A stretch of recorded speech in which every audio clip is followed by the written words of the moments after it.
शंकराचार्य महोदय का क्या फिलॉसफी है? पाकिस्तान मेरा छोटा भाई, उन्हें किससे खतरा है? हम क्यों सेना रखें? गवर्नर के पावर में और राष्ट्रपति के पावर में क्या अंतर है?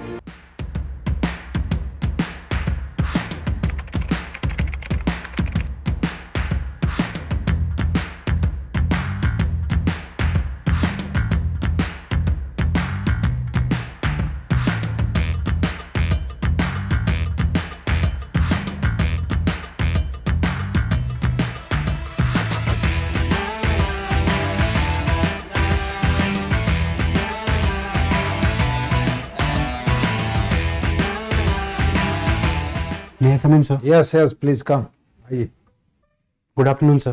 जी Good afternoon, please sir. Be seated चाहिए? बैठ जाइए। आप Thank you. ग्रेजुएशन कहाँ से किए हैं? Sir, University of Delhi से, sir. Swami Shraddhanand college. Shraddhanand college. क्या सब्जेक्ट था आपका? Sir, BA programme political science था, सर।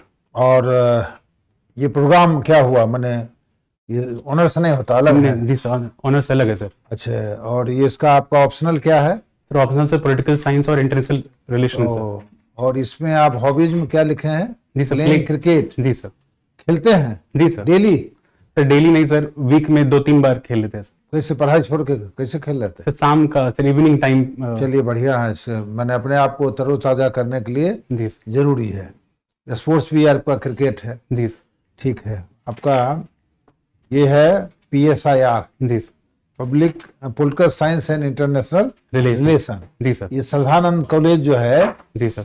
जो कब स्थापना इसकी हुई थी? सर इसकी स्थापना सर 1967 में हुई है, सर। और ये यूनिवर्सिटी ऑफ दिल्ली का अभी पार्ट है, सर। जब आप पढ़ रहे थे तो आपके वहाँ पॉलिटिकल साइंस के हेड कौन थे? सर डॉक्टर पंकज लखेरा थे, सर। वेद प्रकाश भी थे?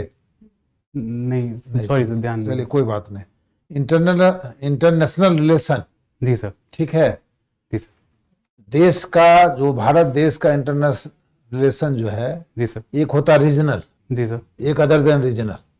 तो रीजनल में इनका कैसा अच्छा है, और जो ऑन होल जो है इंटरनेशनल रिलेशन में इनका किस कंट्री से बढ़िया रिलेशन अभी है, जिसे कहा जाए कि इनके लिए कुछ भी खड़ा करने के लिए तैयार हो? सर अगर रीजनल बेसिस पे देखें सर, तो इंडिया का रिलेशन सर हाल के दिनों में श्रीलंका के साथ बहुत इंप्रूव हुआ है, सर।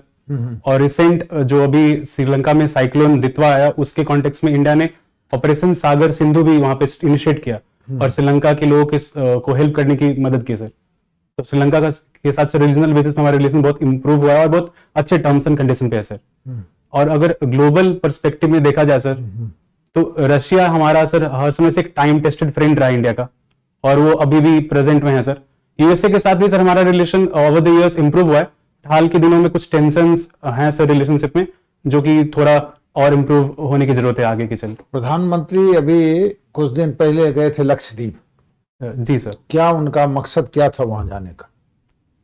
सर प्रधानमंत्री जी का लक्षद्वीप जाने का मकसद था सर, हाल के दिनों में पिछले कुछ 1-2 साल में जो मालदीव्स के साथ हमारा रिलेशन थोड़ा डिटेरियोरेट हुआ था, सर। स्पेसिफिकली जो मालदीव्स में डोमेस्टिक कैंपेन चला था, इंडिया आउट कैंपेन, उसके कॉन्टेक्स्ट में सर, सिंस मालदीव्स इंडियंस जो टूरिस्ट है उनके लिए एक सेंटर पॉइंट रहा है, तो उसको अल्टरनेटिव प्रेजेंट करने के लिए, सिंस मालदीव्स का रिलेशन डिटेरियोरेट हुआ था, उसको एक अल्टरनेटिव इंडियंस को प्रेजेंट करने के लिए और लक्षद्वीप को एक इंपॉर्टेंट इकोनॉमिक और एक टूरिस्ट प्लेस डिस्क्राइब करने के लिए प्राइम मिनिस्टर के द्वारा स्टेप लिया गया था, सर। अच्छा, C2 क्या है? C2 नाटो, C2 पुराना संस्था जी क्या सर। है? सर ये सेंट्रल एशिया में एक यूएसए के द्वारा बनाया गया संस्था था, जो उस समय एक रीजनल लेवल पे यूएसए का influence, sphere of influence build करने की कोशिश थी, सर। पंचशील का सिद्धांत क्या है? सर पंचशील का सिद्धांत इंडिया का सिद्धांत है, सर, जो 1954 में प्राइम मिनिस्टर पंडित जवाहरलाल नेहरू के द्वारा इनिशिएट किया गया था, सर। जैसे क्या था उनका, तो क्यों इनिशिएट करना पड़ा था उनको? सर पंचशील सिद्धांत इनिशिएट किया गया था, सर, जो रीजनल लेवल पे जो रिलेशनशिप इंप्रूव करना था आसपास, और जो रिलेशनशिप हमारा चाइना और जो अदर साउथ एशियन नेशन के साथ और इंप्रूव करने की जरूरत, उसके लिए सर इनिशिएट किया गया था, सर। WTO क्या है? सर WTO एक वर्ल्ड ट्रेड ऑर्गेनाइजेशन है, जो 1995 में एस्टैब्लिशमेंट हुआ है, सर, ड्रंकल ड्राफ्ट और मैराकेच एग्रीमेंट से, और ये global free trade all over the world establish करने की कोशिश कर रहा है, सर। शंकराचार्य महोदय का क्या फिलॉसफी है? सर शंकराचार्य जी का फिलोसफी सर अद्वैत वेदांत है सर। और मैकियावेली का क्या फिलोसफी है? सर मैकियावेली का फिलोसफी रियल पॉलिटिक है sir. Real politic. Yes sir, national interest को प्रायोरिटी देना और स्टेट और रिलीजन का सेपरेशन सर। तो क्या उसको डिफाइन करिए, what is real politic? Real politic sir की जहां पे स्टेट अपने नेशनल इंटरेस्ट को प्रायोरिटी देगा, उसमें कोई इथिक्स को कंसिडरेशन नहीं किया जाएगा और अपने नेशनल इंटरेस्ट के लिए स्टेट्स कोई भी एक्शन को जस्टिफाई कर सकता है सर। कर सकता है। चलिए आपका क्रिकेट से एक लाइन पूछ देते हैं। जी सर। वेस्ट इंडीज के 4 जो बड़े बड़े बॉलर का नाम बताइए जो पुराना हो, माने आपका ये 80s के बराई, 80s में 80s के दिनों का वेस्ट इंडीज के पुराने जो 4 बॉलर जो जिसको कहता है घातक बॉलर है, उसका नाम बताइए। सर अभी 4 बॉलर का नाम ध्यान तो नहीं आ रहा सर, 1-2 का नाम जिसको 2 ये बता दीजिए। सर एक कर्टनी वाल्स थे सर। हाँ, और एक थॉमसन थे सर, एग्जैक्ट नाम ध्यान नहीं है सर। लेकिन हमने नहीं वो पूछा, हमने पूछा उससे बिफोर। सॉरी सर, वो ध्यान नहीं है सर अभी। आपने Joel Garner, Michael ji Holding, sir. Malcolm Marshall, cricket पढ़ रहे हैं तो आप ये तो बताना चाहिए आपका। जी सर, वो ध्यान। आप खेलते भी हैं, जी सर। आपका ये भी है, स्पोर्ट्स में है, चॉइस में, तो ये जानना चाहिए। ठीक है जी जी sir. Sir. Thank you sir. जब अपना देश आजाद हुआ जी सर। तो नेहरू जी पीएम बने। जी सर। कहा जाता है कि नेहरू जी ने आर्मी पर ध्यान नहीं दिया, मिलिट्री पावर पर ध्यान नहीं दिया। इसके पीछे क्या कारण हो सकते हैं? क्या पहले आप इसे सहमत है कि नहीं? लोग ऐसा बोलते हैं, कुछ विद्वानों का कहना है कि नेहरू जी ने डिफेंस सिस्टम पर ध्यान नहीं दिया आज़ादी के बाद। इससे आप पहली बात की सहमत है कि नहीं सहमत है? सर जब भारत आजाद हुआ था सर, उस समय बहुत अनेक चैलेंजेस फेस करना पड़ रहा था सर। पर सहमत है कि नहीं इस बयान से? पहले बोलेंगे हाँ या ना। सर पूर्णतः सहमत नहीं है सर। सर आस्था सहमत है। जी तो ऐसा क्यों हुआ जब हम ध्यान नहीं दिया? सर सिंस इंडिया को फ्रीडम के समय से बहुत चैलेंजेस, इंडिपेंडेंस के बाद बहुत चैलेंज फेस करना पड़ रहा था, स्पेसिफिकली इकोनॉमिक स्फीयर में सर और सोशल स्फीयर में सर। उन सबको बैलेंस करना मेरा कहना है जी सर। नेहरू जी का सोचना था हम सेना किसके लिए रखें? हिंदी चीनी भाई भाई, पाकिस्तान मेरा छोटा भाई, मुझे किससे खतरा है, हम क्यों सेना रखें? तो जी सर। तुमको किसी खतरा ही नहीं है तो सेना क्यों रखें? ये मेरा कहना है। क्या यही कारण थे सर? आप जो बता रहे हैं वो कारण थे? सर जो आप बता रहे हैं वो भी एक कारण था सर, क्योंकि नेहरू जी की जो फॉरेन पॉलिसी थी उसमें से थोड़ा आइडियलिस्ट अप्रोच दिखता था सर, उसके कारण भी ये डायरेक्शन हो सकता था सर उसके। लेकिन सर जो इकोनॉमिक और सोशल फैक्टर वो भी एक इंपॉर्टेंट कारण रहा है सर कि हमारा जो बजट का एक्सपेंडिचर था वो सोशल और इकोनॉमिक पे भी खर्च हुआ और इसके कारण हम लोग सर डिफेंस वाले एस्पेक्ट को उतना उस समय तवज्जो नहीं दे पाए सर। फॉरवर्ड मूव क्या था? Sorry sir. फॉरवर्ड मूव या मार्च जो भी कहिए सर, एग्जैक्ट डिटेल्स तो नहीं क्या? अच्छा, जब चाइना के साथ हमारा लड़ाई हुआ 62 में, जी सर। रक्षा मंत्री कौन थे? सर ध्यान नहीं है सर अभी, सॉरी सर। लैटरल एंट्री क्या है?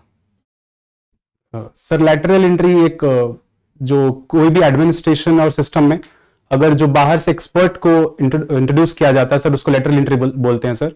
और हाल के दिनों में सर सिविल सर्विसेज और जो एडमिनिस्ट्रेटिव सर्विसेज है उसमें से लैटरल एंट्री का प्रोविजन सरकार ने लाने का प्रयास किया है ताकि जो एक्सपर्ट हैं डिफरेंट फील्ड्स के वो आकर और अपना पॉइंट ऑफ व्यू प्रेजेंट करें। शुरू कब हुआ इसकी शुरुआत कब हुई लैटरल एंट्री की? सॉरी सर, एग्जैक्ट डिटेल्स नहीं ध्यान है सर अभी।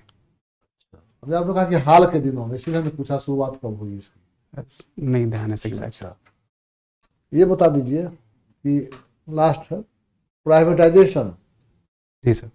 ग्लोबलाइजेशन और लिबरलाइजेशन, तीनों में क्या डिफरेंस है? सर प्राइवेटाइजेशन का मतलब होता है कि कुछ जो हमारा सेक्टर्स है उसमें सर प्राइवेट प्लेयर्स का इंट्रोडक्शन होना। जो लिबरलाइजेशन है सर उसमें इकोनॉमी को ओपन करना सर और उसमें डिफरेंट एरियाज में डिफरेंट पर्सपेक्टिव को इंट्रोड्यूस लाना सर। और सर ग्लोबलाइजेशन में सर मार्केट को वर्ल्ड ओवर ओपन करना और बाहर से सर एक्सपोर्ट और इंपोर्ट का भी बिजनेस ओपनली प्रमोट करना सर। ये तो शुरू से चल रहा है एक्सपोर्ट इंपोर्ट, कोई आज की बात नहीं है। ये प्राइवेटाइजेशन और लिबरलाइजेशन ग्लोबलाइजेशन खासकर ग्लोबलाइजेशन और ग्लोबलाइजेशन तो चलिए कि ये नरसिम्हा राव साहब के टाइम में शुरू हुआ, जी सर। लेकिन एक्सपोर्ट इंपोर्ट तो उसके पहले भी हो रहा था।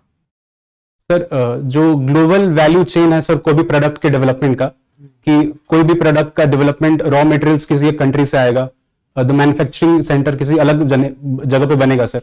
22 जनवरी का क्या महत्व है? सर एग्जैक्ट उसके बारे में अभी 12 जनवरी का क्या महत्व है? सर 12 जनवरी को सर स्वामी विवेकानंद जी का जन्म दिवस था, और इस दिन सर भारत में हम लोग नेशनल यूथ डे मनाते हैं सर।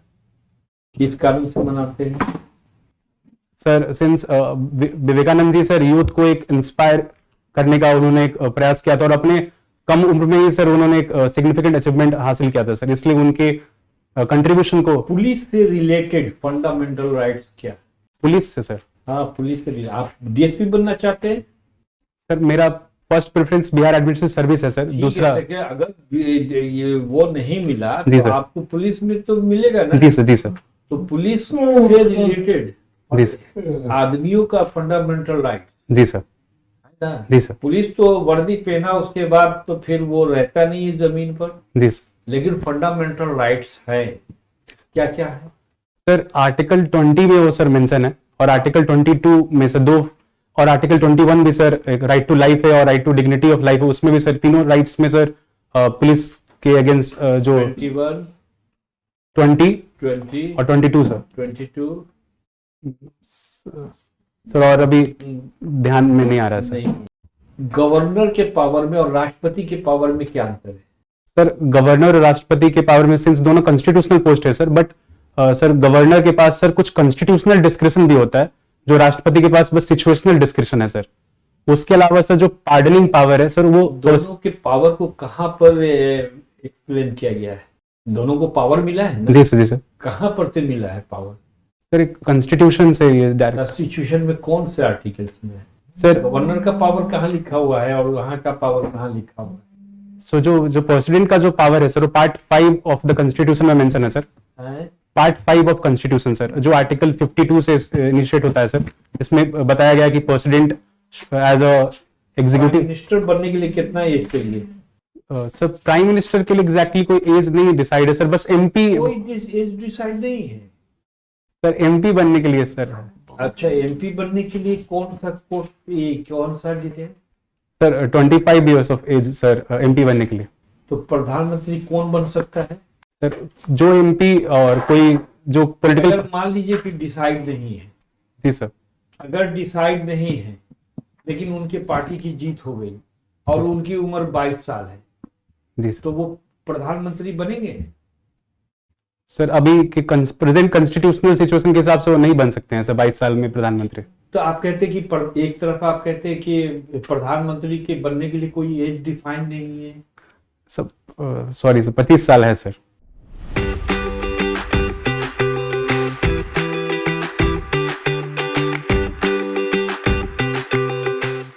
थोड़ा आवाज जो दे रहे हैं ना, ये जो है हाँ, आपका स्लो करके बोलिएगा। जी सर। थोड़ा स्पीड है आपके। थोड़ा स्पीड ज्यादा उतना नहीं रखना चाहिए। जी सर। थोड़ा कुछ और थोड़ा देख लीजिए। जी ठीक है, सर। वैसे आपका बढ़िया है, जी सर। और थोड़ा देख लीजिए। जी कुछ अपना किताब उताब जो पढ़े हुए हैं उस सबके बारे में पूछे तो आप थोड़ा उसको बताएं। पॉलिटिकल साइंस की किताब किनका पढ़ा? यूनिवर्सिटी में जब पढ़े हैं तो किताब पढ़ते सर। हुए जी सर। कौन कौन राइटर की किताब? सर ओपी गावा का सर, एंड्री हेबुटकर सर। यही चलता दिल्ली यूनिवर्सिटी में गावा साहब का चलता? हाँ सर, अभी जब फर्स्ट ईयर में तो सर ओपी गावा जी का चलता था, फिर सर सेकेंड ईयर में गया सर तो एंड्रू हेबिट का सर, फिर ग्लोबल पॉलिटिक्स में सर बिलिसन स्मिथ का सर था। थिंकर में सर जो स्पेसिफिक थिंकर है उनका सर बुक पर्टिकुलर जो है सर, जब मैकियावेली का स्पेसिफिक बुक है प्रिंस। ठीक है, थैंक यू, आपका अच्छा है। आप तो आओ उस दिन बढ़िया ड्रेसिंग भी है और भी जैसे है, लेकिन आपकी बोली जो है जी सर। थोड़ी ठाए ठाए है ना, और जल्दी है, जी सर। फास्ट स्पीकिंग है, तो थोड़ा सा कम कीजिए। तो अब बोलिए तो भारत के बारे में 5 लाइन बोलिए तो बैलेंस्ड साउंड में। सर भारत एक विकसित देश है, और भारत में सर अनेक भाषाएं बोली जाती हैं, और यहाँ पे सर अनेक कॉन्स्टिट्यूशन और सिस्टम है सर, और भारत के भी प्रेजेंट में प्राइम मिनिस्टर सब। चलिए थोड़ा सा फिर बढ़ गया, शुरू किए थे इसको, थोड़ा सा कहीं पर भी प्रैक्टिस करिएगा। इतना है, इसको इतना पर लाना है। ओके सर, ठीक, thank you sir. Thank you, thank you. Best of luck. Thank you sir. Thank you.